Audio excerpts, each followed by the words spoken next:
Hello everyone, welcome back to my channel. I am Elena and this is Elena in Wonderland.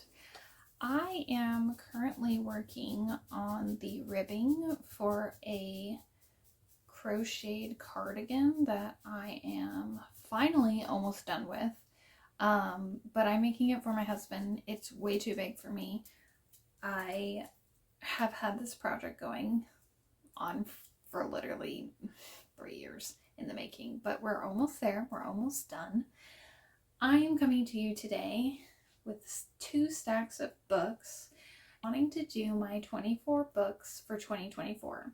So the way that I do this is all of the books that I pick for wanting to read in 2024 are all books that I already own. I do this usually every year. I try to do this. Last year I kind of fell off track with it a little bit, and it definitely showed because I ended up having a lot more owned books than anticipated. But I'm gonna go ahead, finish out these last 2 stitches, and then we'll get started.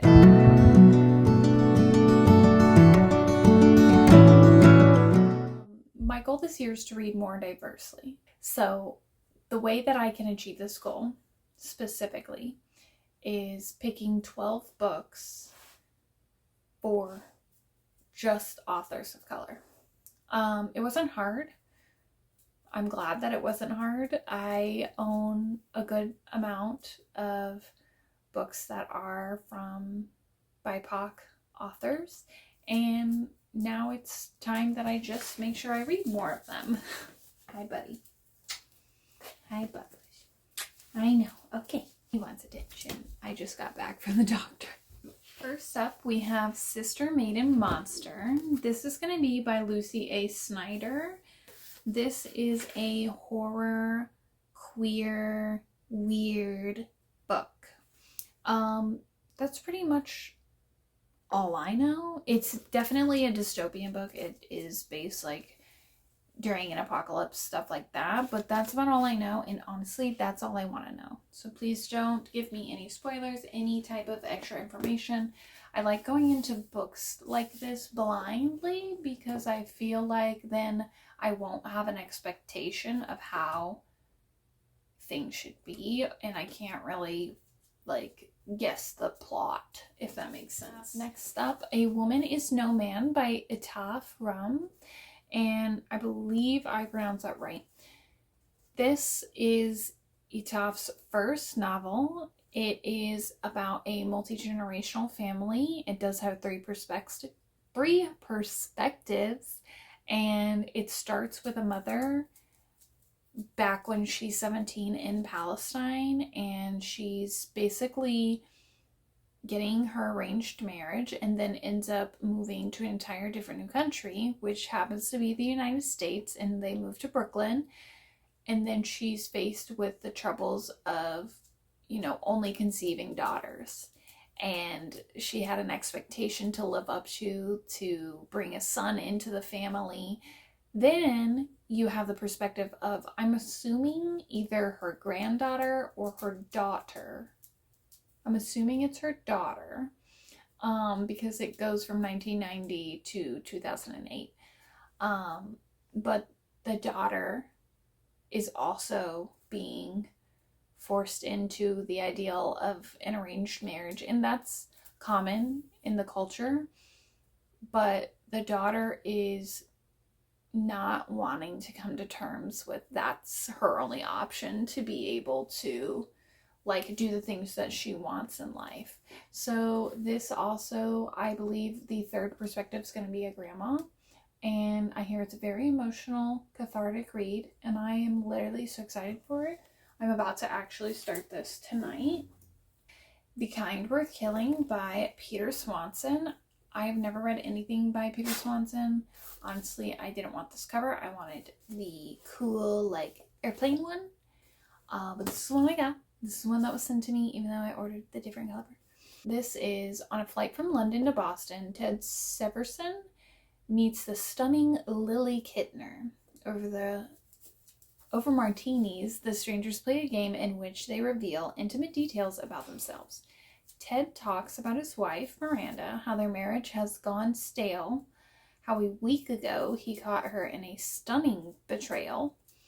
But what begins as playful banter between Ted and Lily takes a swift turn when Ted claims, half seriously, that he would like to kill his wife. Then Lily surprises him by saying that she'd like to help. Come on now. Oh, this cover is stunning. Stunning. Here you go. And you can't see it, but it's more green yellow than it is yellow. But this is You Made a Fool of Death with Your Beauty by Akwake. I can never pronounce their name right, and I always just get so frustrated. Emezi. I'm gonna look up the pronunciation for this, honestly. But this is a love story that's different, though. It's been 5 years since the love of her life was killed in a car crash. Her life was drastically changed because of this, and basically she's now trying to get back into the dating scene as somebody who lost a loved one, as somebody who's trying to rediscover themselves. I hear this is a beautiful, lyrically written novel, and I'm really excited, and I know it's gonna make me cry. Okay, so you already know a little bit about this one if you're not new here on my channel, but if you're new, this is A Strange and Stubborn Endurance by Fox Meadows.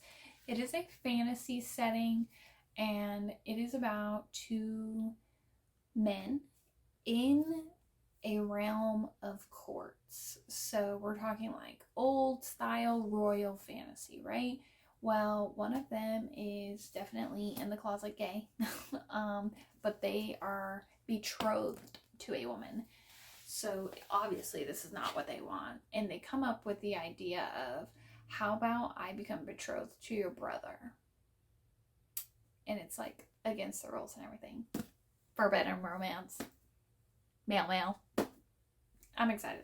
We have King of Greed by Miss Anna Huang. And honestly, this is a 5-star prediction for me. I loved King of Wrath.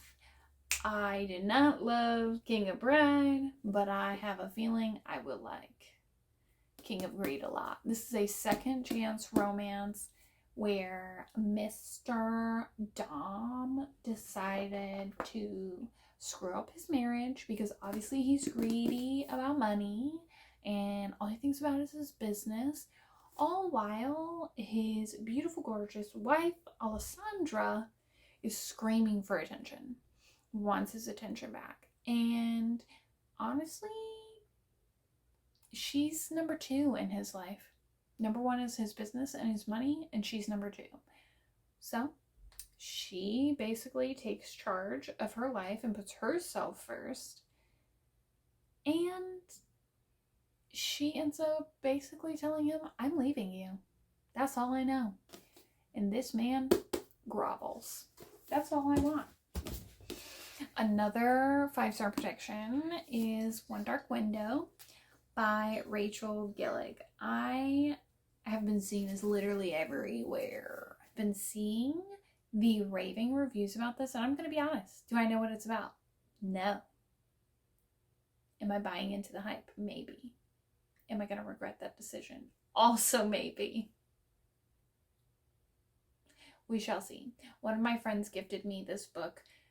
She did a secret giveaway, and this was the book that I got, and I was honestly so excited. All I know is this is a gothic fantasy style fairy tale with a morally gray man. That's all I need in my life. Next up, we have My Sister the Serial Killer by, that is the hardest name I've ever tried to pronounce in my life.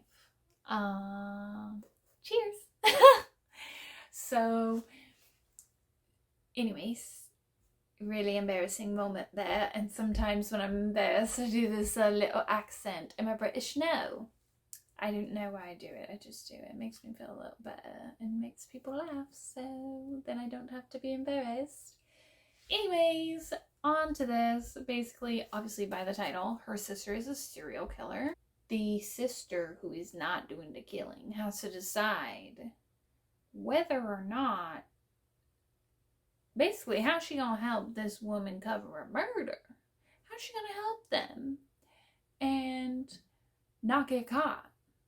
Basically. That's it. That's all I know. We have Acts of Depression by Megan Nolan. And honestly, this is pretty high up there on my list.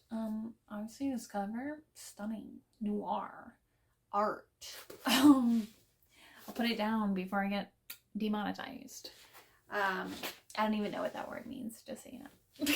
But this book is going to be about a 23-year-old who's in love, and obviously the man's older, and you know what? You're young and in love and deceived, and you just don't know what's good for you.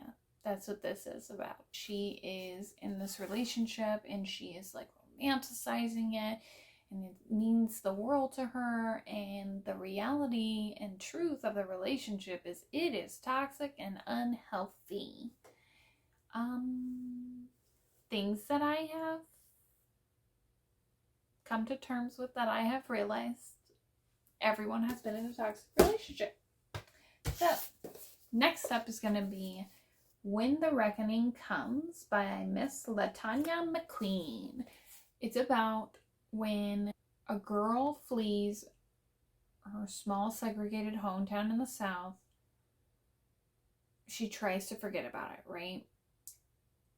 Every mile she traveled, she distanced herself from her past, from her best friend, Celine, mocked by their town as the only white girl with black friends, from her old neighborhood, from her Erie woodsman plantation, rumored to be haunted by the spirits of slaves, from the most terrifying memory of a ghost she saw on that terrible day, when a dare gone wrong almost got Jesse, the boy she secretly loved, arrested for murder.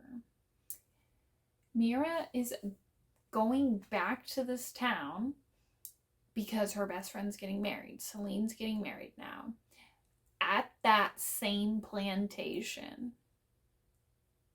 At the same plantation. Girl, you are a white woman having a wedding at a plantation. No words.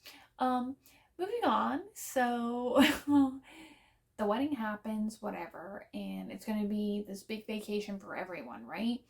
Until the woodsman remains a monument to its oppressive racist history. The bar serves antebellum themed drinks. Entertainment includes horrifying reenactments, and the service staff is nearly all black. The darkest elements of the plantation's past, that slaves were tortured mercilessly, have been carefully erased. As the weekend unfolds, Mira, Jesse, and Celine are forced to acknowledge their history together and save themselves from what is to come. I saw this be recommended by Books with Lala, and that is one of my go-to horror thriller people, and I had to get it. So the next book on my list is Melmoth by Sarah Perry. I've never seen this author before. Never heard of this author. Never heard of these books that they've written. All I know is I found this book on the used book rack and decided, let me read this first page. Immediately hooked. Supposedly there's some like murder that happened that was never freaking solved, and all of a sudden here's a mystery letter that pops up. A mystery letter that pops up, and that's the first 2 pages is the letter. The letter had me hooked. Saw it, wanted it, bought it, but then I also saw she wrote a different book. And the bookstore had that, and it was recommended by the book owner to read that book. So I bought both. Of course I bought both. What do you Queen. Who am I? Up next is going to be The Heart of a Sun Warrior by Su Lin Tan. I loved Daughter of the Moon Goddess. It was our first pick for a book club that I'm in, and this was 2022 when it came out. I adored it. It was a 5-star read for me, so I have some pretty high hopes for this book. And originally it was supposed to be a duology. This is obviously number 2. I can't tell you much about it because it literally would ruin the plot for the first book. So if you've read the first book and you want to chat about it, hit me up. We can. You can follow me on Instagram. A little plug right there. The bio name will be in the comments. Any Man by Amber Tamlin. Okay, first off, who's going to tell me this is the same Amber Tamlin from Sisterhood of the Traveling Pants? Who's going to tell me? This is a 5-star prediction right here, okay? And honestly, I'm now thinking that I need to create a 5-star prediction blog, and that way you all can enjoy it and see if I was correct or wrong. But this book is literally, trigger warning about SA, and a lot of grape events happen, and it is a woman doing so activities to men, and it is about the fact of men not being heard in society and the reversal of things and the double standard and the raw truth and emotion of those events from survivors. It is fiction. I just want to remind people that. I just need y'all to see this. If I would have paid attention, I would have known that that was the same Amber. I just made myself laugh. But my bestie, Jean, said I must read this book. I saw Katie Coulson read it. That was enough said. She loved it. My Heart is a Chainsaw by Stephen Graham Jones. This is my first Stephen Graham Jones. I've started this book before. I have put this book down in a soft DNF before. So this year, the plan is to fully knock this sucker out and enjoy the beginning of Jade Daniels. I do have the sequel, but the goal is this year I have to at least read this book, because the third and final installment of the Indian Lake series trilogy, Indian Lake trilogy, my bad, comes out this year. And when the series is finished, they always get to me then. Going to be a couple nonfiction, the first being Page Boy by the lovely Elliot Page. And this is about Elliot's life, about him being transgender, about him working in film industry, Hollywood, everything like that. And I pre-ordered the edition that he signed, so I'm really excited about it, and I can't wait. Honestly, I cannot wait. Is Girls Can Kiss Now. This is by Jill Gutowitz. This is about identity, desire, sexuality, about the author and their experience of finding themselves in their sexuality. So I'm really excited about that one. It's just burnout. I'm just being dramatic. Okay. The Secret to Unlocking the Stress Cycle.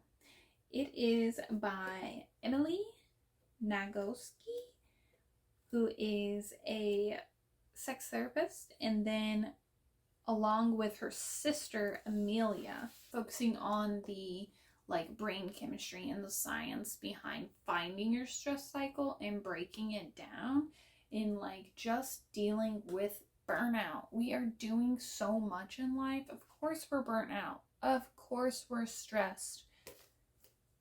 This is the key.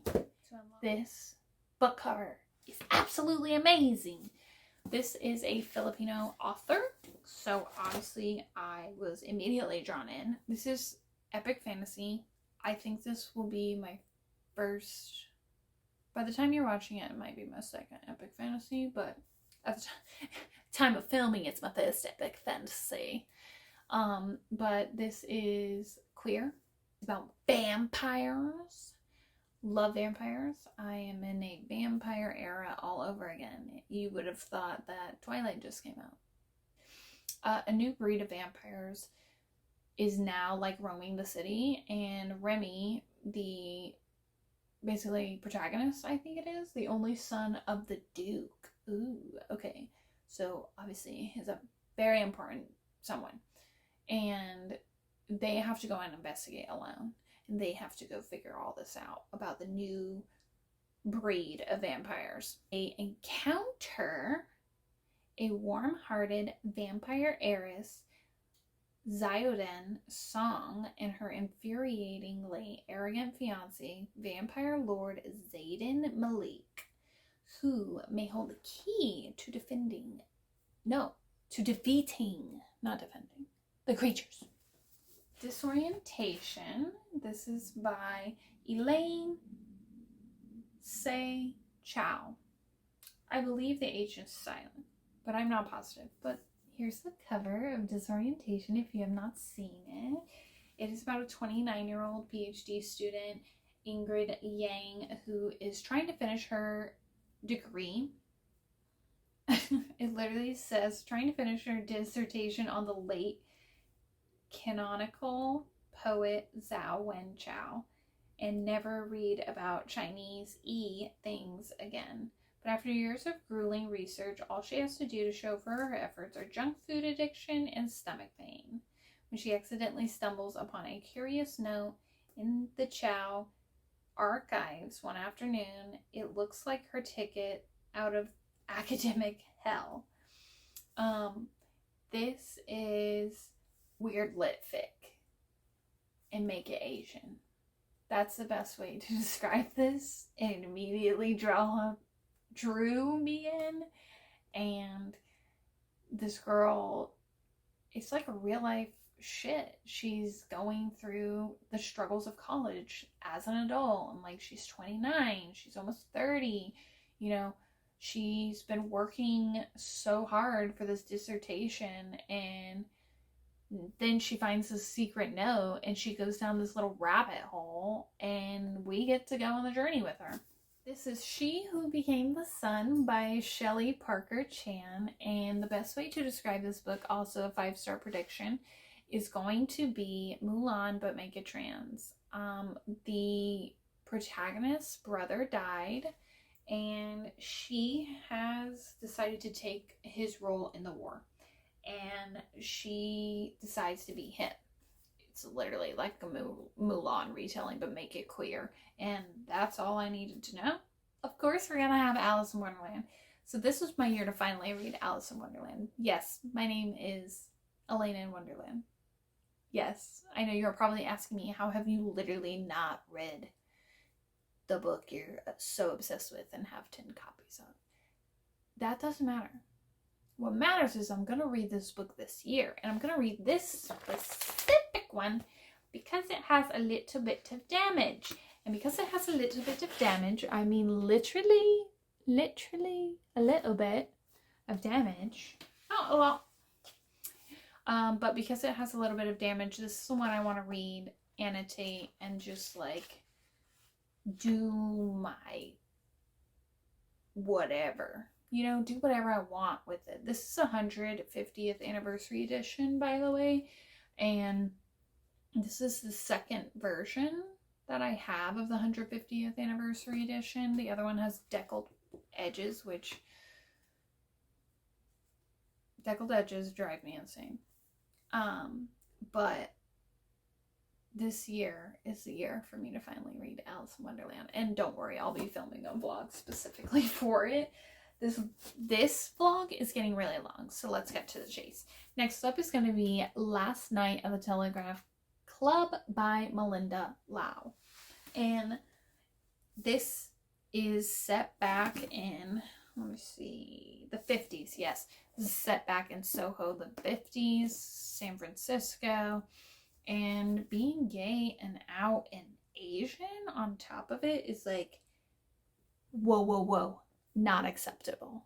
So there's a Telegraph Club, I'm assuming like from what I've seen and what I've read online is like this is going to be their safe space, because for them to be out in the open, it is not safe whatsoever. They are in fear of deportation. They are in fear for their life because they're gay. They are in fear for their life because everything going on in the world right now, it's the 50s. It's 1954. And the club is the one lesbian club in Soho at the time. And it sounds like a beautiful coming of age storytelling experience that I'm about to have and probably cry. Jade City by Fonda Lee. This book is only really intimidating because of the fact of the hype. If you're not into fantasy, you may not know that there is a lot of hype around this book, but let's talk about it. So, for centuries, honorable green-bone warriors have used magical jade to enhance their abilities and defend the island of Kikon from foreign invasion. Now the war is over, and a new generation vies for control of Kikon's bustling capital city. 4 siblings of the powerful Quall family must prepare for battle and the fragile peace between the clans is gonna break. That is everything on the back for the synopsis. I first saw this book when Sid Bookworm, I can't remember if she was reading it or she just had it and just showed it. I don't know. But I saw it on her channel and I was like, what's that? I want that. And then you add the fact that the jade is what gives these people power. That just sounds really cool to me. I love the idea of gems being used for power. I love jade.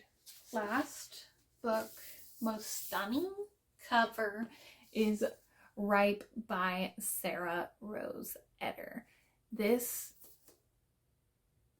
was originally a complete cover by. I don't care.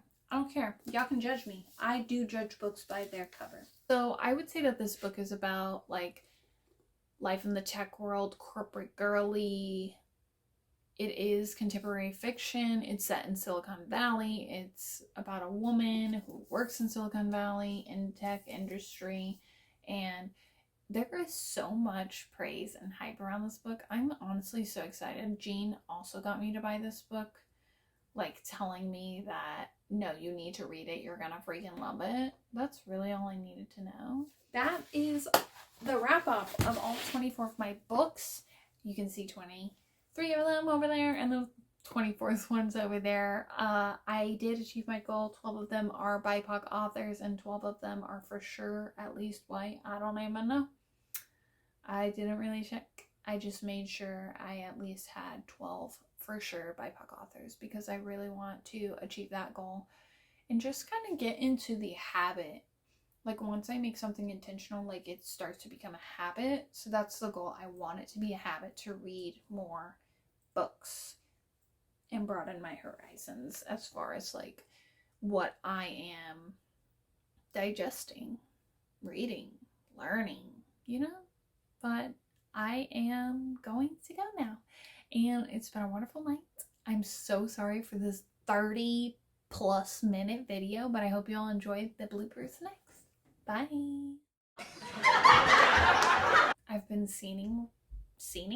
I have been seeing. I'm gonna give y'all some bloopers at the end of this video. Y'all can have these bloopers. This is gonna be my intro to the bloopers. I hope y'all enjoy because oh, I'm struggling right now.